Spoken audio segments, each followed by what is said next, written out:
Hello बच्चों, let's read this question. So this question says the net force acting on a body of mass 1 kg moving with a uniform velocity of 2 metre पर second is, ठीक है। 2 metre पर second की uniform velocity से move कर रही है और आपको यहाँ पर क्या बताना है, नेट फोर्स बताना है, ठीक है। तो देखिए बच्चों, इस क्वेश्चन का की कॉन्सेप्ट आप क्या लिख सकते हैं, the key concept of this question is force. लिख लीजिए, क्या लिख लीजिए, फोर्स या फिर net force. This would be the key concept of this question, ठीक है। बच्चों देखिए, फोर्स को हम कैसे डिफाइन करते हैं। फोर्स होता है आपका मास टाइम्स एक्सेलरेशन के इक्वल। कितना? मास times acceleration. The net force acting on a body of mass 1 kg moving with a uniform velocity of 2 metre पर सेकंड इज, ठीक है। तो फोर्स आपका मास इंटू एक्सेलरेशन होता है, ठीक है। मास तो चलिए कांस्टेंट टर्म है। एक्सेलरेशन क्या होता है? एक्सेलरेशन होता है आपका चेंज इन वेलोसिटी। किसके इक्वल होता है? एक्सेलरेशन होता है आपका change in velocity per unit time. क्या लिख लीजिए? Change in velocity. वेलोसिटी में बच्चों आपका कितना चेंज आया है टाइम के रिस्पेक्ट में, ठीक है।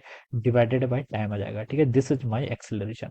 अगर आपका एक्सेलरेशन, अगर आपकी वेलोसिटी कांस्टेंट है तो चेंज कितना होगा? जीरो होगा।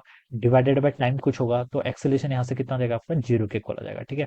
अगर कोई ऑब्जेक्ट में अगर आपका चेंज इन वेलोसिटी जीरो है, चेंज इन वेलोसिटी जीरो मतलब वेलोसिटी कांस्टेंट है, ठीक है। अब क्वेश्चन में बोला गया, देखिए नेट फोर्स हमें बताना है body moving with a uniform velocity. Body uniform velocity से मूव कर रही है, इसका मतलब हम बता सकते हैं कि बॉडी की वेलोसिटी तो यूनिफॉर्म है। यूनिफॉर्म है यानी कि कांस्टेंट है, स्पीड उसकी क्या कांस्टेंट है। तो उस सिचुएशन में चेंज इन वेलोसिटी कितने का? जीरो।